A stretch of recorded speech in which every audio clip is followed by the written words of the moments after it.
So next up is Bethany Downer. She's going to talk about how to communicate your results and how to get them published in a peer-reviewed journal. Hi everyone, my name is Bethany Downer and I work in the domain of communications for space. I like to tell people my job is to communicate English to English by bringing it from one group of people to another. In most of my daily work, it means I'm working with images or data coming from scientists and finding ways to communicate that to the general public and people who will be excited and will care about these results. So the first way we can communicate them, which is the most academic and professional, is through papers and publications in journals. When we're considering the communication of these results, this is the most professional. So the most important thing is to be detailed and to be clear and to be honest about everything that took place in the research effort. This considers the beginning, where you want to produce a literature review, which means you're going to look back, leaves the ground for you to bring forward why you did your research in the first place. It also helps set the stage and context for the reader to understand why it is you did your research.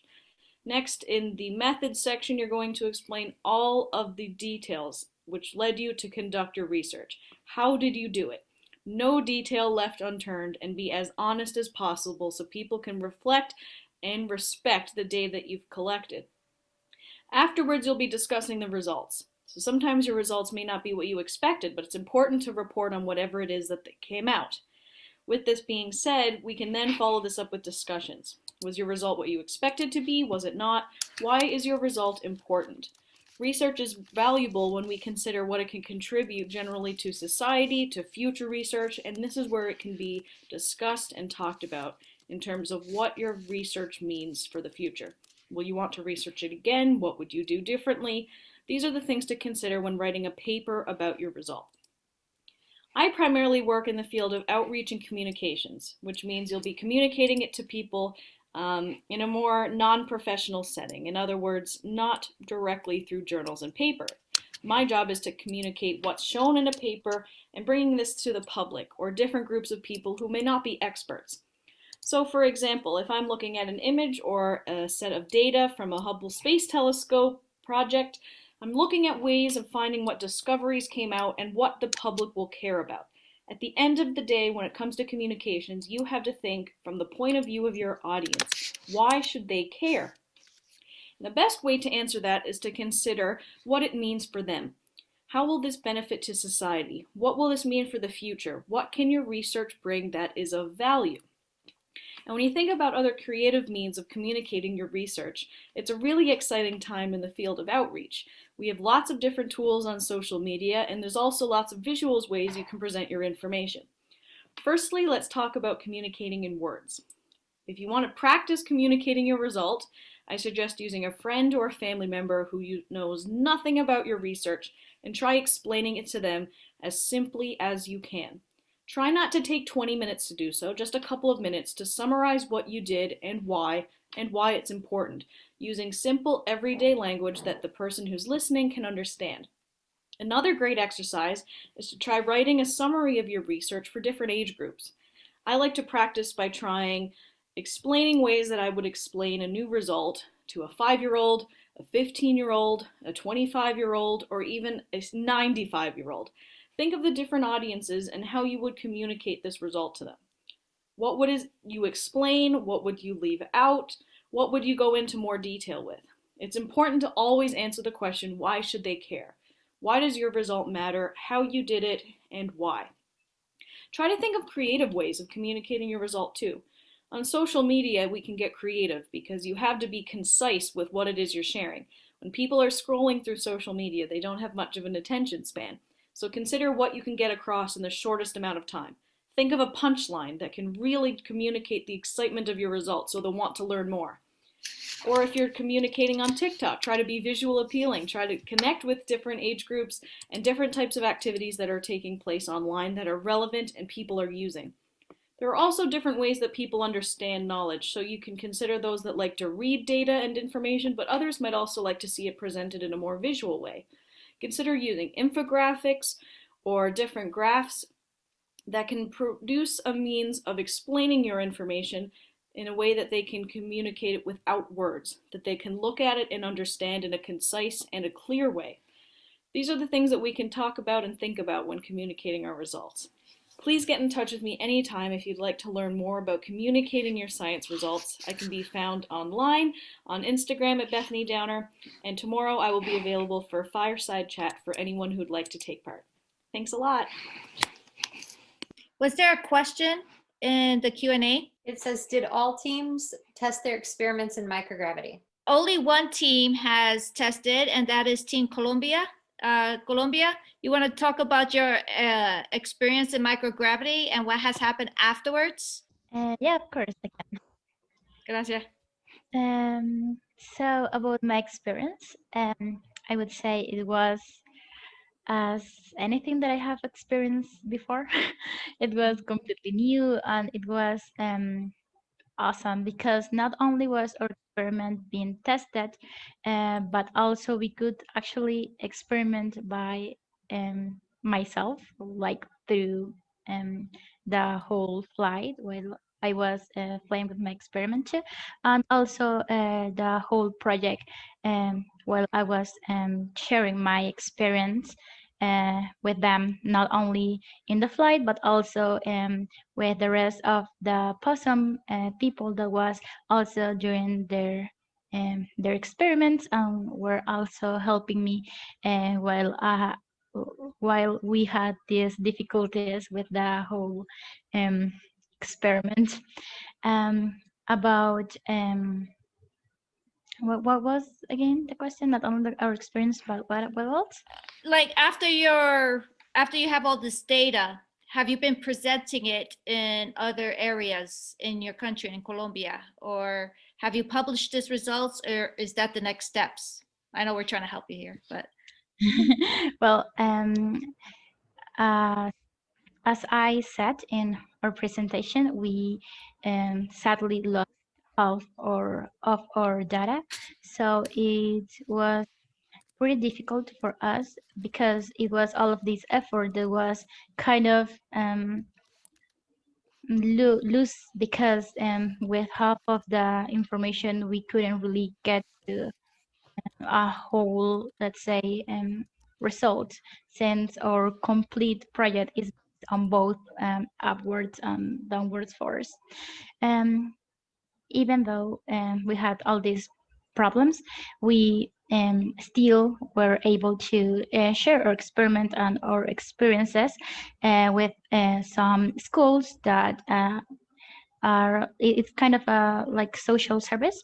So we go to these schools that maybe don't have that much opportunity to get to know about sciences and about research because they don't have that much, let's say, apoyo. How would you say? like, excited, like, yeah. It's not like they're not excited, but they don't have the opportunities because of, let's say, the maybe money, or because they don't have that much people supporting them, or The because, opportunity. yeah. So we usually go to how would you say, barrios? Or to like to the ghettos, like to the ghettos, to the poor area, to the inner Yeah, cities. so children that though they may be interested in science doesn't really have the opportunity because of the conditions. So we try to go to those places so science can also reach them. Yeah, that's what we have been doing. Yes. Oh, te agradezco. Thank you so much, because that's one of our missions as PoSSUM13 is to have opportunity for all, especially in the woman X community, to have an opportunity to not only to encourage their love for STEM, but actually do it as a verb and see themselves in it. Absolutely. Yes.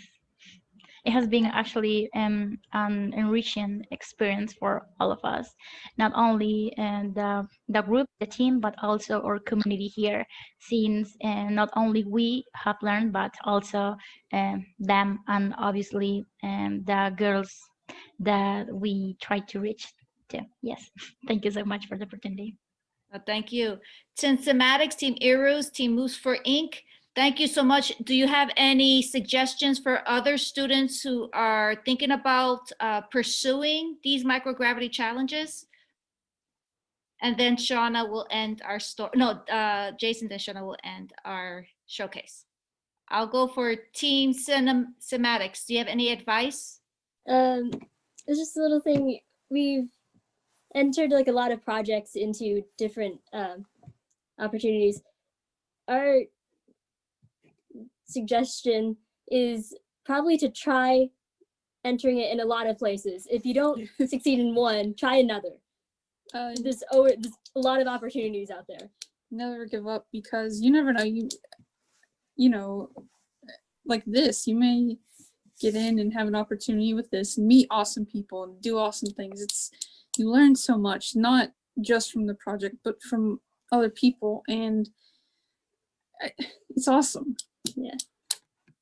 Thank you. Team Heroes, any advice for our future world changers out there?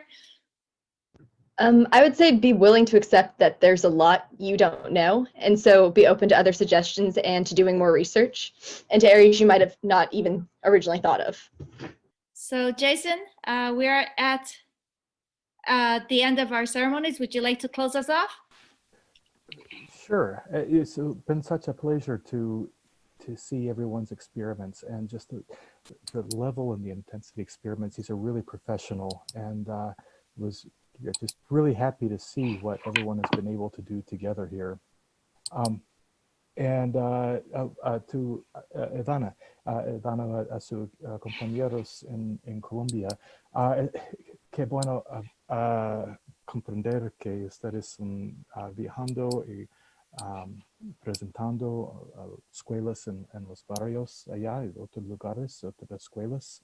Es muy importante para todo pensar que hay oportunidades en ciencia, porque ciencia es para el bienestar del mundo. Y claro, hay lugares que son la gente que a veces no puede, hay oportunidades allá. Y por eso para ustedes es buenísimo saber que esta competencia está creando oportunidades para este equipo hablar con otras personas en su país. So, gracias. And for everyone else, thank you for taking the time to share with PoSSUM13, with PoSSUM as an organization. This is wonderful to see how quickly this is growing, and the kinds of work and opportunities that this has created for everyone. And we hope to see everyone here more involved in our programs. If it's, whatever we can do going forward, this is wonderful to see the direction that this has really taken off. So thank you for everyone for organizing this, and Miro, back to you. Yeah, thank you all. May you have a nice, safe, and wonderful new year. Muchas gracias por todos. Bendiciones, much blessings. And this concludes our first showcase as PoSSUM13 BCIL Microgravity Challenge. Take care, everyone. Yay. Thank you, guys.